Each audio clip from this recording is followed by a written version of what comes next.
an Unspoiled Network podcast. This is Spoil Me, covering Red Rising Book 3, Morning Star, chapters 8, 9, and 10. Home, the city of Ares, and the war. In these chapters, Darrow gets reunited with Sevro, and I feel like every time I meet Sevro, I have forgotten how vulgar and crazy he is. Welcome to Spoil Me.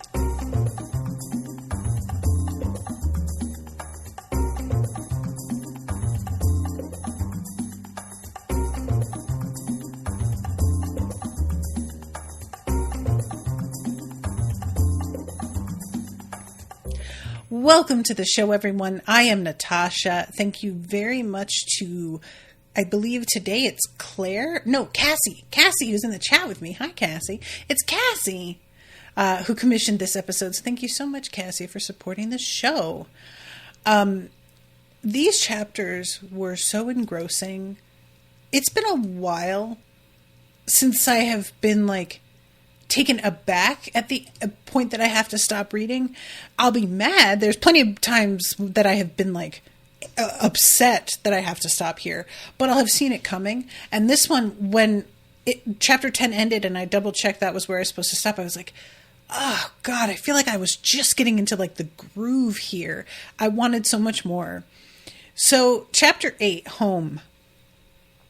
He's standing and there's this moment where he's hearing a voice. O tomb, O marriage chamber, hollowed out, house that I will watch forever where I go.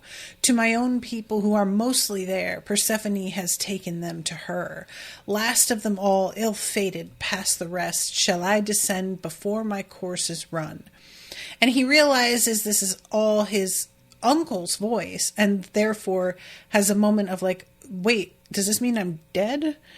And expects that, I thought Io would be the one to greet me. And I was like, sir, your uncle's not dead. Remember your mom and the way that she reacted to the news of his death and how she was like, I'll believe it when I see a body. He's very much alive. You're very much alive. And sure enough, that's correct.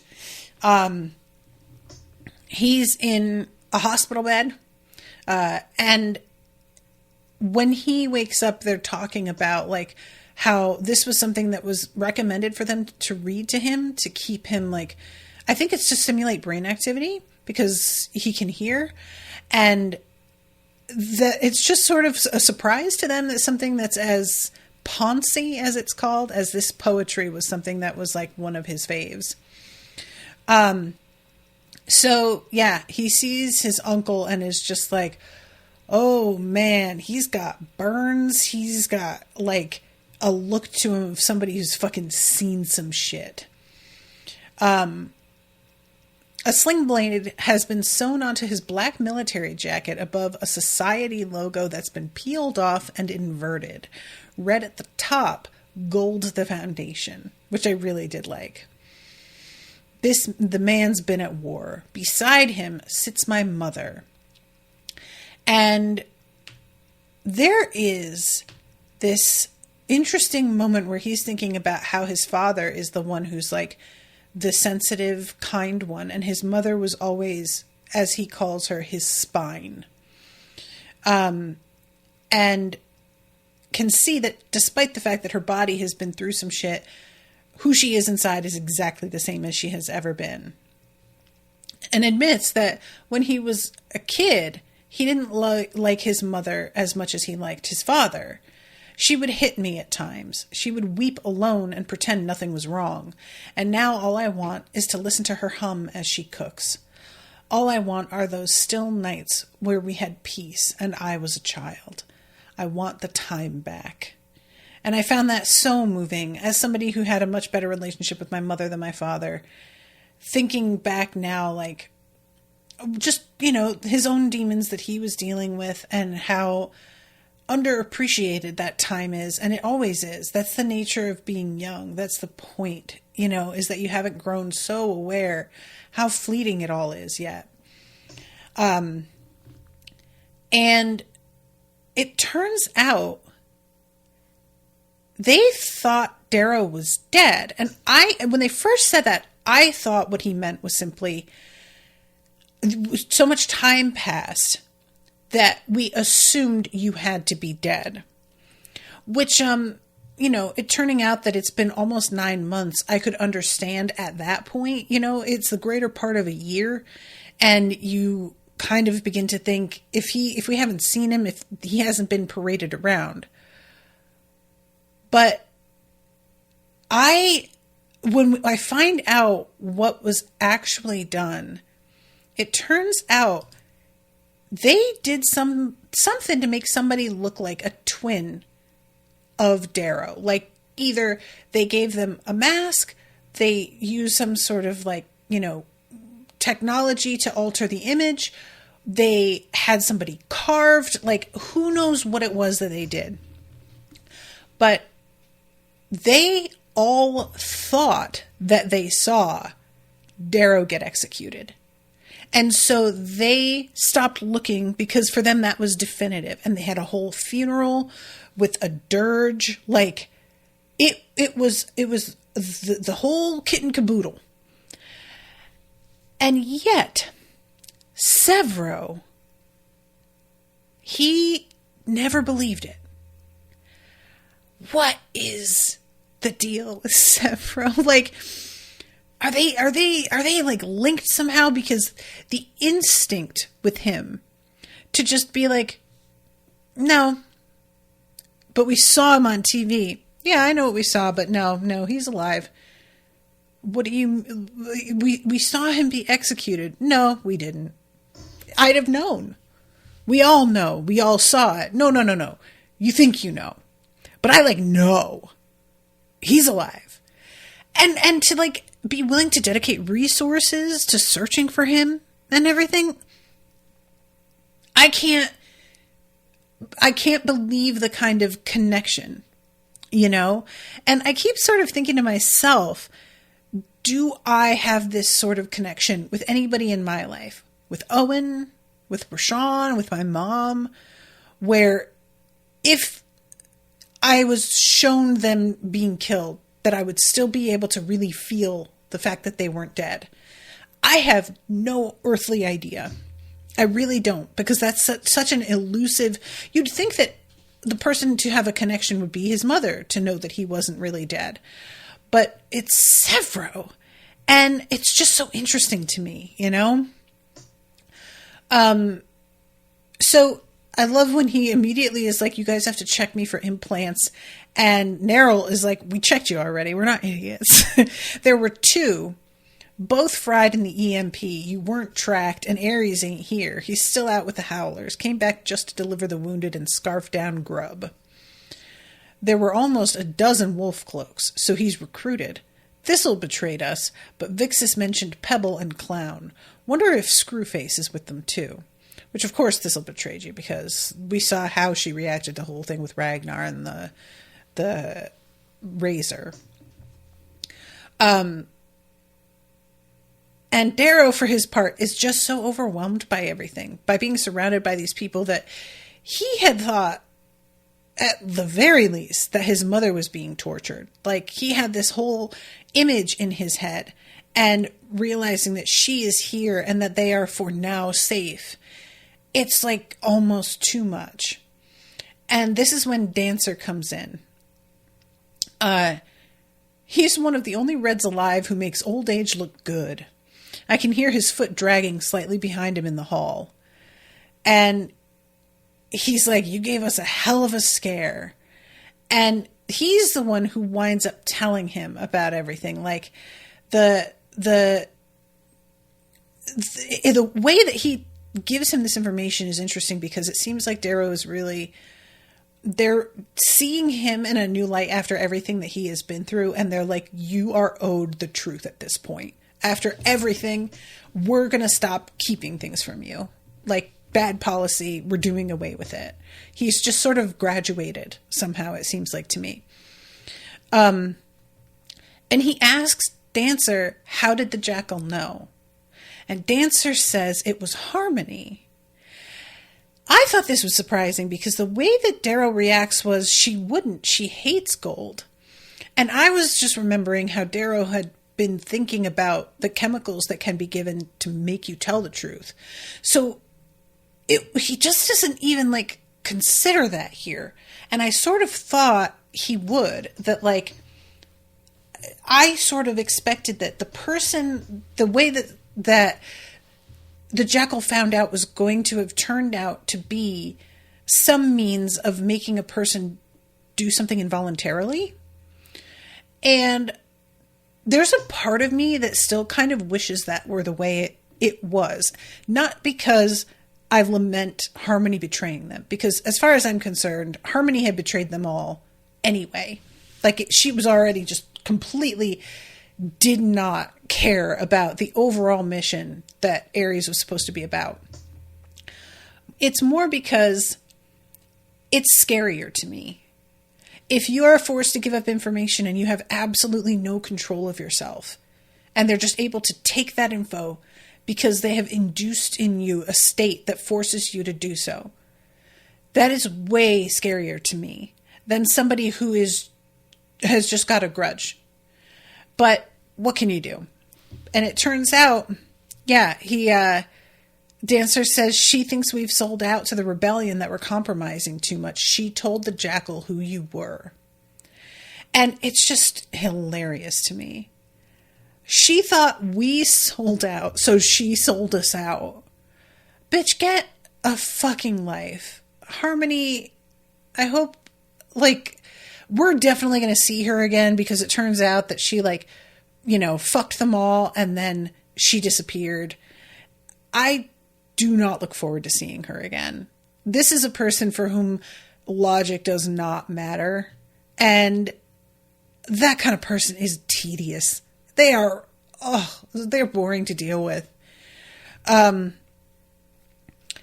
is dead because of her. She found out he was a gold. Then she gave him up. Must have given the jackal the base's coordinates. Ares was her hero, her god. After her children died in the mines, he gave her a reason to live, a reason to fight. And then she discovered he was the enemy, and she got him killed. It crushes me to think that's why he died. Now, this is the difference between me and Harmony. Like, I find out that Ares is a gold, and that is inspiring to me. That's me going, oh my God, one of them believes in this cause. One of them is on our side. And I would be delighted at that, at having those resources. And I would probably have considered that they might be a gold already, because the resources needed to start a rebellion like this would have to be considerable. So the fact that she reacts like this to finding out that he's a gold is just so immature and short-sighted and foolish that it really betrays everything about her personality and how, like, wrong-headed she is about this whole thing. Because, girl, I know that you want to believe that this shit is, like, organic and that it was a grassroots effort and all of this sprung from the Reds, but you've got to be for fucking real. How would a Red ever be able to begin? Like, they do not have access to things. They're kept grinding away with no extra resources for anything beyond work. Sound familiar, anybody? So, yeah, I was just like, God, you are such a dodo bird. Like, Harmony is just stupid. Just straight up. So, yeah, this is when we find out about how they faked his death. Sevro never stopped looking for you. I thought he was mad. He said you weren't dead, that he could feel it, that he would know. I even asked him to give up the helm to someone else. He was too reckless searching for you. But the bastard found you, Nerl says. Aye, Dancer says, he did. I was wrong in it. I should have believed in you, believed in him.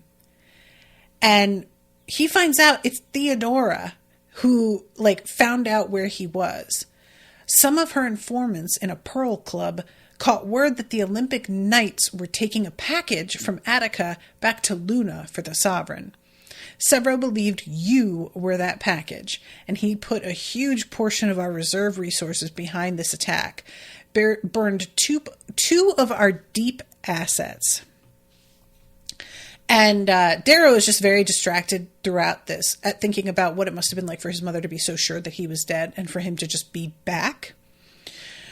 And when he sort of returns to the present and Dancer is still talking about like, we need people, we need manpower.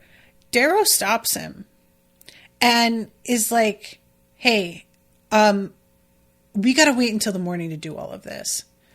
And at first Dancer's like, dude, everything is moving too fast. The morning, we can't wait that long. And Darrow is like, dude, I almost died.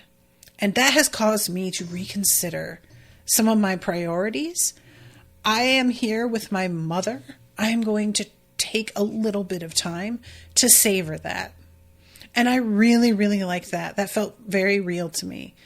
That instead of it hardening Darrow, his experience, although it has done that too, instead of it making him more laser focused than ever on revenge, it's made him realize what is actually important and matters. And I just really love this shift. And I like that it's happening alongside him getting harder, because both of those things can be true, I think, you know? And it's not just like, oh, either he begins to like wish that we didn't have to risk anything, or he just becomes this like merciless, vengeful killing machine. No, maybe he becomes a little bit more brutal because he's gotten cynical in some ways. Cynical isn't even the right word, but he's had a jolt of reality that is like, it was so grim. I don't know how that doesn't change the way you operate. So let's see. I hear the children before we reach the door. I've little to say in the matter as Mother pushes my wheelchair forward into a cramped dormitory cluttered with metal bunks, children, the smell of shampoo, and noise. 5 of the children of my blood, fresh from the showers by the looks of their hair and the little sandals on the floor, are scrumming on one of the bunks, 2 taller 9-year-olds holding an alliance against 2 6-year-olds and a tiny little cherub of a girl who keeps headbutting the biggest boy in the leg. He hasn't yet noticed her. The 6th child in the room I remember from when I visited Mother in Lycos, the little girl who couldn't sleep, one of Kieran's. And this whole moment is so, like, a girl stands up and turns to him, and he just says, "Yo," out loud because it looks exactly like her. And he realizes with the odd change in atmosphere after he says that they're all kind of worried that he's losing it. But he quickly realizes, no, it's Eo's sister. Like, she's actually older than Eo was when she died. And I love that her reaction is that, like, oh my God, I love that you just said that. She's not upset or creeped out or anything like that. And so, yeah, he spends some time with the children, with the family. And then we have like him sitting with his uncle and his brother. It's really not that wretched here, Kieran is saying. Better than the stacks below. We have food, water, showers, no more flushes. There's a lake above us, they say. Bloody damn dazzling stuff, the showers. Children love it. And it hadn't really occurred to me, like, the changes that would happen at just finding out that the place has been terraformed already and how they had been living compared to what the resources actually were. The fact that these people weren't even allowed water showers is really, like, knowing the resources available, infuriating. What's hard is not knowing what'll be for them. Will they ever mine? Work in the Webbery? I always thought they would. That I was passing down something, a mission, a craft, you hear? I guess I wanted my sons to be helldivers like you, like Pa. And Neryl says, There's nothing to that now that you got eyes. It's a hollow life when you know you're being stepped on. Which, that's really humiliating. Feeling like you were doing something that mattered for future generations, honorable, and then how much of a joke it is to other people in power. Like, that is just devastating, you guys. Oh my God, there is something about that broke my heart. Die by 30 so those folks can live to 100. It ain't bloody damn right. I just want my children to have more than this, brother. They have to have more than this. Go on. I don't know if Ares knows what comes next. That's why I'm glad you're back. I know you've got a plan. I know you can save us. Of course I have a plan, I say, because I know it's what he needs to hear. But as my brother contentedly refills his mug, my uncle catches my eye, and I know he sees through the lie, and we both feel the darkness pressing in. And all I could think was how incredibly unfair Kieran is being. This man was locked in a box for 9 months, sir. I know you have a plan. Why do you know that? Why would you ever think that he has a plan? Even if he spent every second of that 9 months knowing he was getting out, he wouldn't have no concept of like the current layout of things. What resources are available? Who's still alive? Like, he had no way to create a plan. He had none of the facts necessary. So the fact that Kieran is like, oh yeah, you know, you were kept in a box and we rescued you and 2 people got killed, or at least 1. And then you were like unconscious up until about 3 hours ago, but I know you have a plan. I need you to get fucking real, Kieran. Can you please come back to Earth and reality? Because you are living in a wild world that I do not understand. So anyway, Chapter 9. He's having coffee, and I just love the fact that, like, the little luxuries here after everything, you know? It's the real thing. There's this pirate who sends us hijacked goods. Coffee's from Earth, I think. Jamaica, they say. I don't correct her. And I was like, ooh, still got the same name? Or maybe its borders are very different? I don't know. So at this point, Sevro comes in with, oh my God, I keep wanting to say Regan, like the girl from The Exorcist. But it's Ragnar, not Regan. Everybody, his head does not spin around. I don't know, maybe it does. Reap! He slams into me, spinning my chair sideways, clacking my teeth together as he half lifts me out of the chair, stronger than he was, smelling of tobacco and engine fuel and sweat. He half laughs, half cries like an excited dog into my chest. I knew you were alive. I bloody damn knew it. Pixie bitches can't fool me, you bloody damn bastard. Language, my mother snaps. I wince. My ribs. Oh shit. Sorry, brother man. I said it once, and I will say it twice. If there's 2 things in this world that can't be killed, it's the fungus under my sack and the Reaper of bloody damn Mars. Oh my God. You guys, this dude is so much. I always forget, and then he says some shit like that. Sevro, you smell terrible. I haven't showered in 5 days, he brags, grabbing his groin. It's a Sevro soup in here, boyo. I swear to God.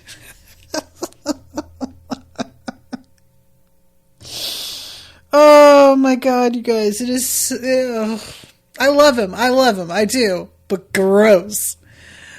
So, this is when he notices that Sevro's eyes are red. And he says, do you like them? I got carved by the best in the business. And Darrow says they're marvelous, fit you like a glove. And Sevro says, glad you said that, 'cause they're yours. What?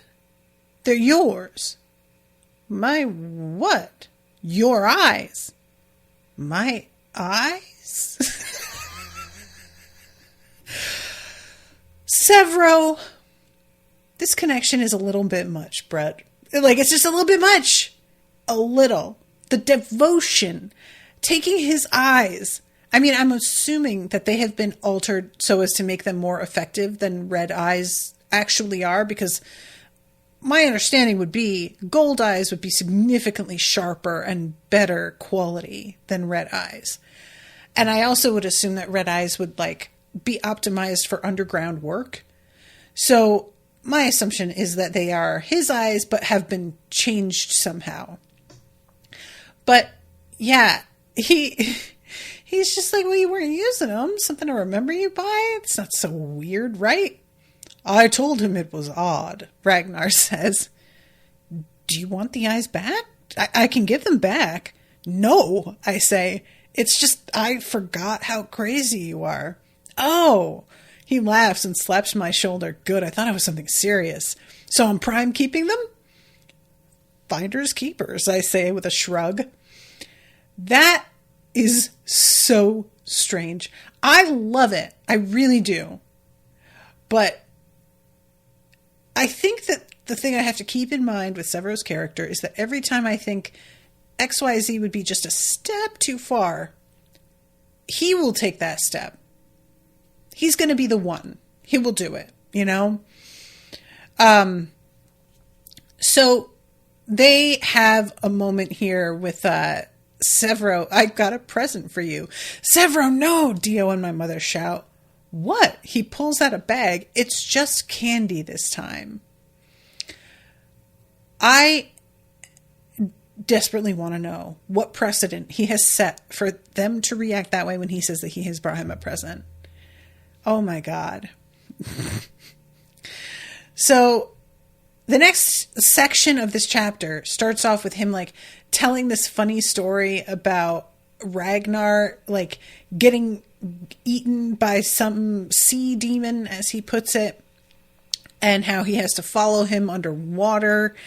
My suit's wheezing. I think I'm about to die.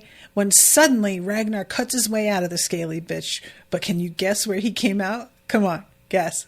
Guess. Sevro, did he come out the sea demon's rectum? I ask. Sevro squeals with laughter. He did! Right out the ass, shot like a turd. My chair rolls to a stop. His voice cut short, followed by a thump and sliding sound. My wheelchair rolls forward again. I look back and see Ragnar pushing it innocently along. Sevro isn't in the hallway behind us. I frown, wondering where he went, till he bursts out of a side passage. You troll! I'm a terrorist warlord. Stop throwing me. You made me drop my candy. Wait, where is it? Damn it, Ragnar, where is my peanut bar? You know how many people I had to kill to get that? 6. 6! And Ragnar is just eating that peanut bar. You guys, this whole scene made me so happy. This was such a well-written banter scene. These scenes are a dime a dozen. Reuniting with friends, having a little laugh and jokes around while, you know, we have a lull in the action, regrouping. And they can be so boring and trite. And somebody being like edgy in the way that they talk, but in a way that's like not actually any more edgy than what the average person would say in conversation mostly. I just love the dynamic here. It's actually genuinely funny, especially because like the story Sevro's telling isn't that funny. It's him and the whole way that he's behaving. It's just, this author is really, really good with characterization and making me care and giving people distinct voices that are very consistent and finding the humor in that. And that's the key. You can't you can't make people say and do things completely out of character in order to get a laugh. You have to find a way to make it funny by having them be exactly who they are, because that's reality. That's where the comedy is. What's funny is when somebody does the shit you know they're going to fucking do. Or they do the thing that, like, they would fucking do, except it was so out of your character, it wouldn't even occur to you that they, you know what I mean? Like, that was an option. And this just was so funny. I was genuinely delighted with this whole, like, little bit. It warmed my heart, and it made me feel worried, because the more he makes me like Sevro and reminds me how key he is and how much he cares about Darrow and how committed he is to all of this, the more I'm like, he's gonna die, though. And I just get so sad. I don't know that he does. I really don't want him to. I don't. Like, there are times where I will say that about a character, that I don't want them to die. And in my heart of hearts, a part of me is like, but I would respect it. You know, if the author did it, I would respect it. I just don't think it's necessary. We've had a lot of loss. Things have been pretty bad. I wouldn't mind if we just skipped that trope of losing the best friend. That'd be fine with me if we just left that one on the table. Don't touch it. Let's just, that'd be fine. So it turns out that Ragnar has new teeth that he got from Mickey. And he also taught me to read before he left Tinos. Ragnar proves this by reading every single sign and warning we pass in the hall till we enter the hangar bay some 10 minutes later. And I really loved that detail, because you would definitely do that. Like, if I'm learning Spanish and I'm in a place with signs in Spanish, I would be reading all that shit out loud. Just irritating everybody. Definitely. Boss! Pebble cries from under Clown's arm. She's as plump as ever, and she grins at me, hauling Clown along to move faster. And I love the fact that Clown bows. Howler's reporting for duty, Primus. Sorry about the kerfuffle. Shit got prickly, Pebble explains before I can speak. Exceedingly prickly. Something's different about you, Reaper. You look slender. Did you trim your hair? Don't tell me it's the beard. Terribly slimming. Kind of you to notice. And he says, and kind of you to stay, considering everything. What? You mean you lying to us for 5 years? Yes, that, I say. I'll be honest, you guys. I didn't even think about that. I genuinely didn't even think about the Howlers just deciding that they were going to bail because, like, Thistle, I already knew because of her reaction to Ragnar, even when she thought he was, Darrow was actually a gold. I knew she was out. But for some reason, it never occurred to me that Darrow being revealed to actually have been a red would have caused them all to be like, oh my God, we've been lied to, you betrayed us, I'm out. I never even considered it, which is foolish. Like, I'm glad that I was right to not consider it, apparently, but I really should have. I don't know why that didn't occur to me. So they take off just saying, glad you're not dead. Sods didn't even bat an eye when I told them you were a ruster. Came with me and Rags to fetch your family right off. Was wicked telling them what was what, though. I wish so much that we got to see that scene. Even if it wasn't a big reaction, I would love to see that, you know? And beyond the hangar is an inverted forest of stalactites. It glitters in the artificial subterranean dawn, not only from the water that dribbles along their slick gray surfaces, but from the lights of docks, barracks, and sensor arrays that give teeth to Ares' great bastion. Supply ships flit between the multiple docks. We're in a stalactite. I laugh in wonder. But then I look down at the horror beneath, and the weight on my shoulders doubles. 100 meters below our stalactite sprawls a refugee camp. Once it was an underground city, carved into the stone of Mars. The streets are so deep between the buildings they're more like miniature canyons, and the city spills over the floor of the colossal cave to the far walls kilometers away, where more honeycombed homes have been built. Streets switch back up the sandstone, but over that a new roofless city has spawned, one of refugees. muddled skin and fabrics and hair all writhing like some weird fleshy sea. They sleep on rooftops, in the streets, on the switchback stairs. I see makeshift metal symbols for Gamma, Omicron, and Upsilon. All the 12 clans that they divide my people into. Ragnar tells him it's 465,000 people. And he's like, that doesn't seem like enough. That looks like more. But they all are from the mines that the Jackal purged, pumping Atlas 9 into the vents if he even suspects a son's presence. It's an invisible genocide. And, of course, Darrow's like, okay, so how are they keeping this secret then? They're just using jammers. And we're more than 2 clicks underground. So, it's part of the way that they manage to stay secret, but it's also part of the way that they aren't able to be as maneuverable. And he's talking, when I say he, I mean Sevro, is talking about how they're already running out of food. Disease is starting to be a real problem because they don't have enough meds. We don't have teeth. We're just a sick cow waiting to be slaughtered. And Ragnar says, and they rioted. Many lost their lives before I descended. And Sevro mentions the fact that he is not looked upon as favorably as Ragnar. That he is seen as like their savior, not savior, but like somebody who protects them and is there for them. Whereas Sevro is seen as the person who is inflicting starvation on them and stuff. Even though he is doing everything he can, they see him as like the problem. And he's like, as bad as it is, at least we do have running water. We've got generators for power. It's not a constant thing, the power, but it's something. And so in a way, there's some pluses to our position.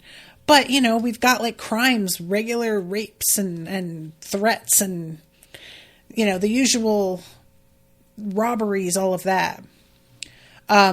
We keep the lights bright even at night. Yeah, turn them off. It gets otherworldly downstairs. Sevro looks tired as he stares down at the city. My friend knows how to fight, but this is another battle entirely. This is not what EO wanted, I say. Yeah, well, Sevro shrugs. Dreaming's easy. War isn't. You see Cassius at all? Twice at the end. Why? Oh, nothing. It's just that he's the one who put Pops down. And I was like, I should have realized that. Another moment of that should have occurred to me. Like, who actually did the killing? I think that I expected somebody who wasn't present to have been the one. But that makes no sense because somebody had to bring the head with them to the whole event. And so I don't know why I assumed that it was going to be, somebody far away. But yeah, the fact that Cassius did it, that's a bummer, man. That bums me out. I'm not going to lie. So, last chapter, 10, the war. Our society is at war, Dancer tells me in the Sons of Ares command room.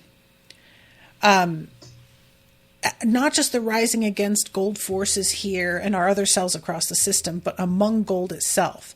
After they killed Arcos and Augustus, as well as their staunchest supporters at your triumph, Roke and the Jackal made a coordinated play to seize the Navy in orbit. They feared Virginia or the Telemonases would rally the ships of the Golds murdered in the garden. Virginia did, not just with her father's own ships, but with those of Arcos under the command of 3 of his daughters-in-law. It came to battle around Deimos, and Roke's fleet, even outnumbered, crushed Mustangs and sent them into flight. And I was just like, just for the record, relieved to hear that she was attempting to fight back. Of course she would, but like, there was something about how much she disappeared after Darrow told her who he was that had me like really worried about the way she was going to behave, and just she felt suddenly very unpredictable to me. And Also, of course, finding out that she is alive, dancers show him Jupiter. The holographic display warps to show the great marbled gas giant. The purge instituted by the Jackal and Sovereign was an impressive operation that spanned not just the 30 assassinations of the Garden, but over 300 other assassinations across the solar system, most carried out by Olympic Knights or Praetorians. It was proposed and designed by the Jackal to eliminate the Sovereign's key enemies on Mars, but also Luna and throughout the society. It worked well, very well, but one grand mistake was made. In the Garden, they killed Revis al-Ra and his 9-year-old granddaughter. The Arch-Governor of Io, I say, sending a message to the Moon Lords? Yes, but it backfired. A week after the triumph, the children of the Moon Lords, whom the Sovereign keeps on Luna as wards to ransom their parents' loyalty, escaped. 2 days after that, the heirs of Ra stole the entirety of Classis Saturnus, the whole 8th Fleet garrison in its dock at Callisto, with the help of the Cordovans of Ganymede. The Ras declared Io's independence for the moon of Jupiter, their new alliance with Virginia Al Augustus, and the heirs of Arcos and their war on the Sovereign. A second moon rebellion. Did Uranus and Saturn join? Neptune surely did. All did. All? Then there's hope, I say. Yeah, you'd think, right? Sevro mutters. So we find out here that the Moon Lords kind of fucked up. And they thought that the Sovereign was going to wind up in a position where she wouldn't be able to, like, reach out, because she would be stuck on Mars after everything that happened, and that there would be such a response from low colors that basically that she would, like, be grounded. But they underestimated her, and she was able to put a fleet together and just, like, smush them. How long did it take for her to send a fleet? 6 months? 63 days. That's impossible. You should know better than anyone the efficiency of the Society Navy. They're a war machine, Dancer says. The whole way that this culminates, though, Roke has turned into a monster. And I don't mean like necessarily a monster as like a bad person. I mean, all of a sudden become this force to be reckoned with that he didn't used to be. He steals a moonbreaker, names it Colossus. And the scope of it is manic. Each fleet twice again as large as the coalition you summoned to pound the Bellona. Octavia wouldn't have used the Ash Lord, I say distantly. If he even went past the asteroid belt, there would be no reconciliation. The Rim would never surrender. So who leads them? Aja? Roke butt-sucking Fabii, Sevro sneers.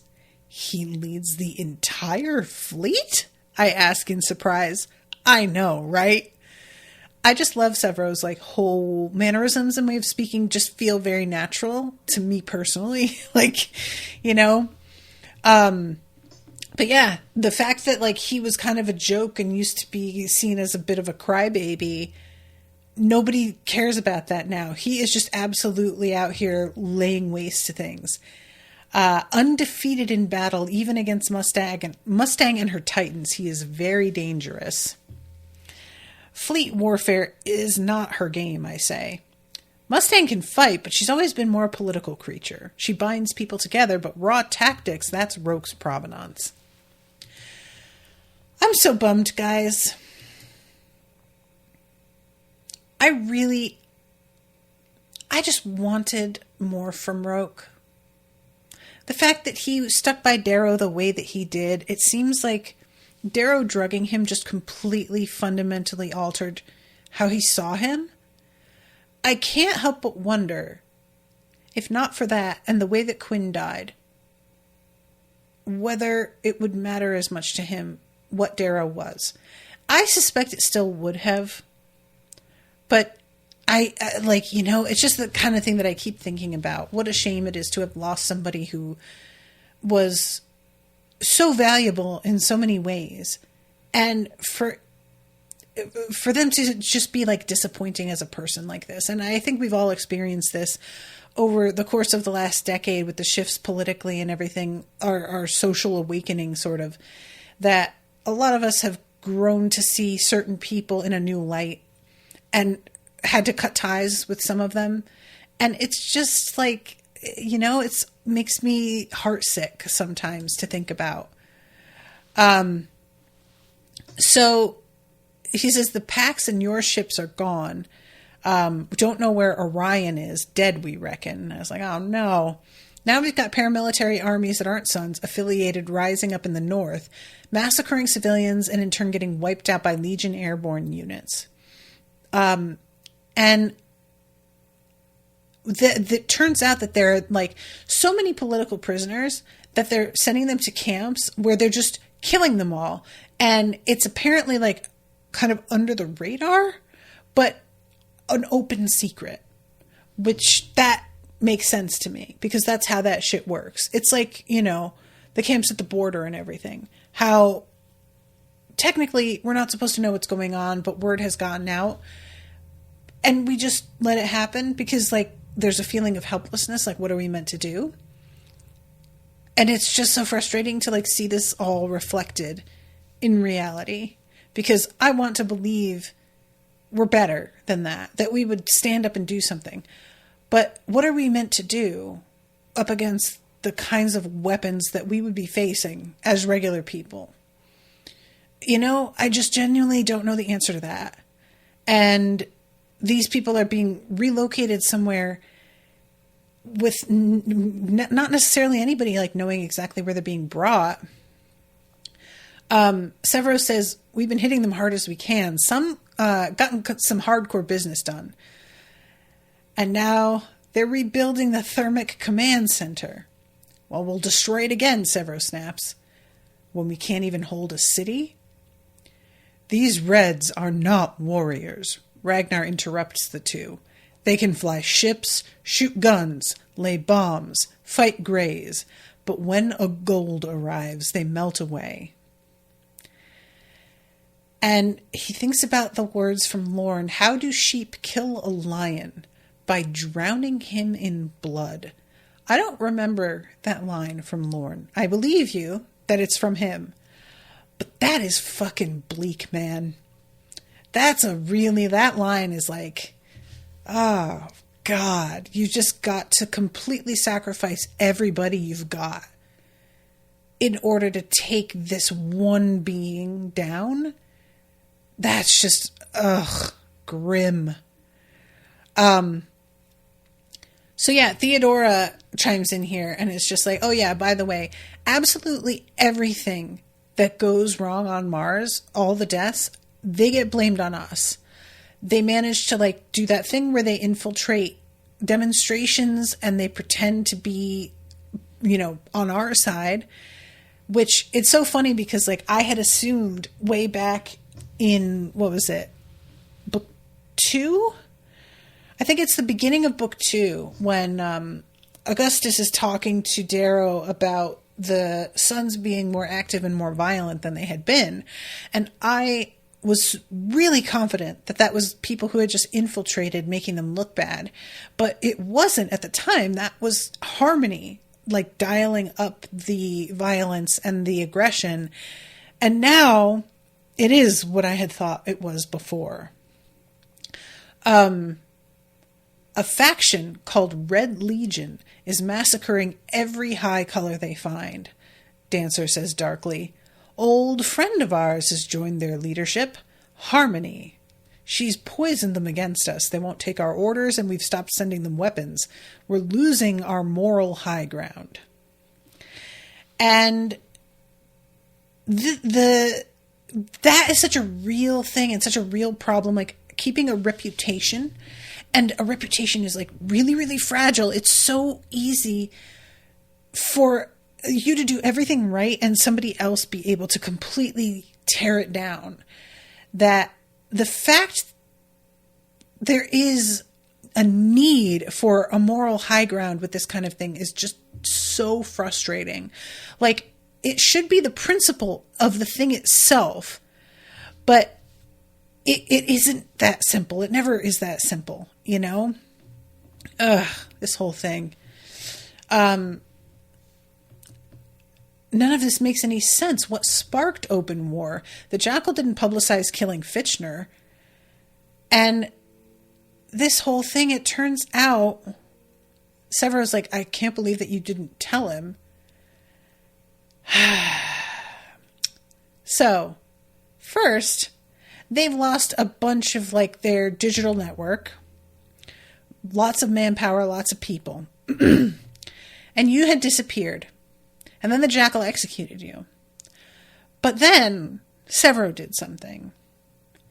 And it turns out Sevro released the footage of Darrow getting carved. You released it. Damn right, Sevro says nastily. And I feel all their eyes settling on me, now understanding why my blade is painted on the roofs of Tinos refugees. They all know I was once a Red. They know one of their own conquered Mars in an iron rain. I started the war. I released your carving to every mind, to every hollow site, to every millimeter of this bloody damn society. The Golds thought they could kill you off, that they could beat you and make your death mean nothing. I'll be damned if I let that happen. He thumps his hand on a table. Damned if I'd let you disappear facelessly into the machine like my mother. There's not a Red on Mars that doesn't know your name, Reap. Not a single person in the digital world who doesn't know that a Red rose to become a prince of the Golds to conquer Mars. I made you a myth, and now that you're back from the dead, you're not just a martyr. You're the bloody damn Messiah the Reds have been waiting for their entire lives. And that is how chapter 10 ends. And like I said, guys, it felt too soon. I just really wanted to read more so bad. And actually, I'm looking at it, and the fact that I managed to get through these chapters and have a little extra time left is like practically unheard of for this series. But I understand Sevro's thinking. I don't even think he was wrong, but it's just very difficult for me to be okay with doing something as intimate in my mind as releasing this footage. It's so personal in a way that's like, you know, it's about more than Darrow, all of this is, but there is something about the vulnerability of the actual footage that feels different somehow. The violation of it just feels like something different. And again, I don't think he did the wrong thing. I just sort of have this sensation of like, you didn't have the right to do it.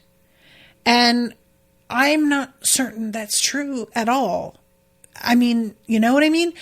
I'm just very, very conflicted about this. And it is really kind of funny, like the idea that, because this is something that happens a lot in fantasy, is that somebody like dies and then comes back. And I think it's really fun that the way that this author did it was, we knew that he wasn't dead, but everybody else perceives it as that he died and has come back.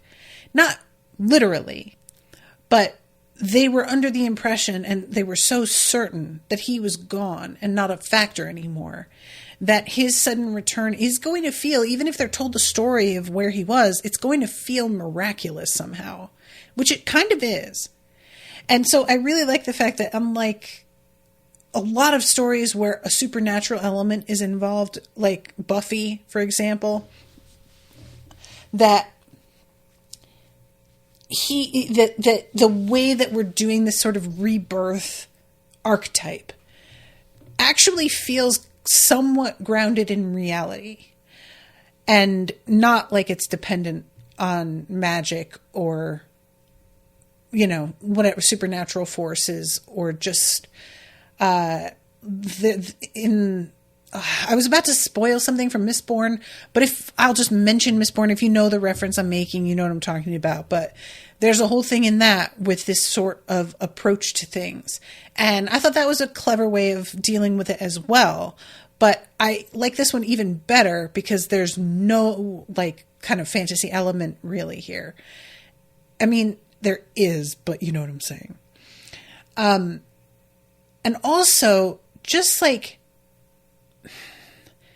the fact that they all now know what he was.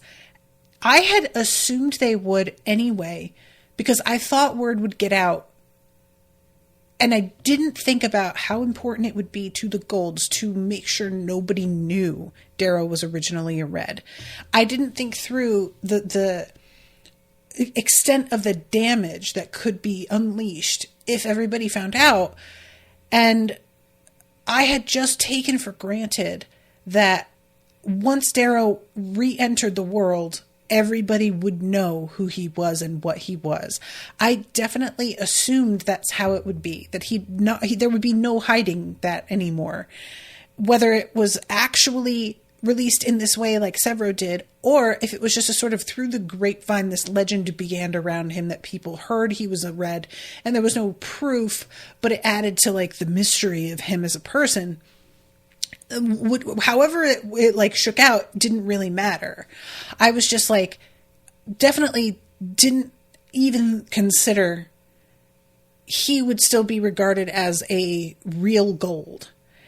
And that's because I underestimate the kind of damage it does to the society for him to be found out to not be a real Gold. And I underestimated the resources the society has for keeping that sort of information on the DL and the way that they would be able to like just completely control the narrative. So this just, it's like weird because it's exactly what I expected in that everybody now knows, but it's unexpected in that the actual consequences of everybody finding out, I did not see coming at all. And I probably should have considered that. And I also think that my expectation was, even if it did cause like uprisings, that it would be good for everybody to be uprising at once, because then all of us are mobilized against the enemy and that can be only to the good. And clearly it is just not that simple, especially now that we have this faction with fucking Harmony, because you've got a combo of people from the Golds, like getting put into these demonstrations and fucking them up from the inside. And then you've got Harmony completely like undermining the message that they're trying to send about unity. And now you're fighting a war three ways. So instead of everybody rising up and being on it's like voting third party, you know? So this, what a mess. What a mess. And like I said, I'm not blaming Sevro for this. I think maybe this was the way to go, but I wouldn't be surprised if Darrow were kind of upset with Sevro about this. I don't know. And the fact that Sevro now has red eyes too, like that in combo. He said something about like, oh, these are to remember you by.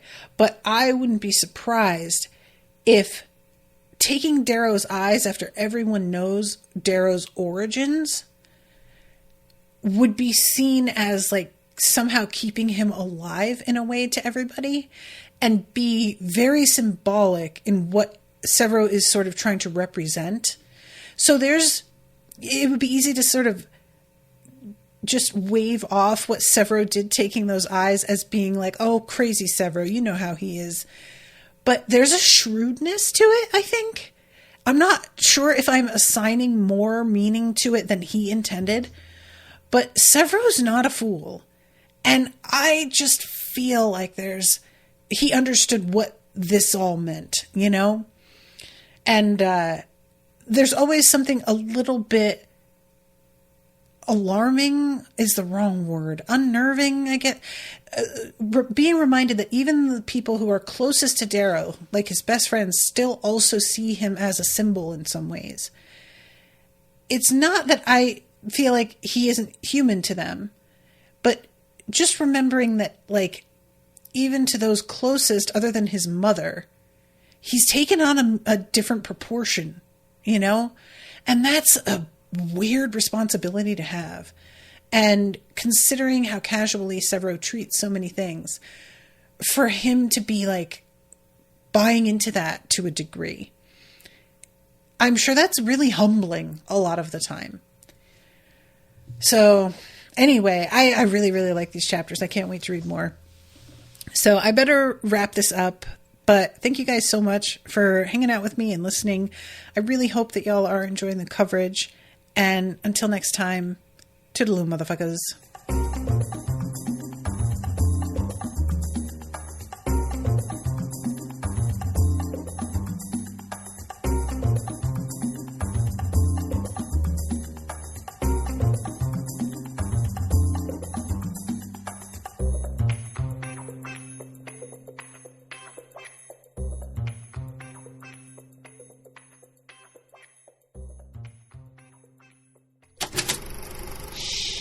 That was an Unspoiled Network podcast.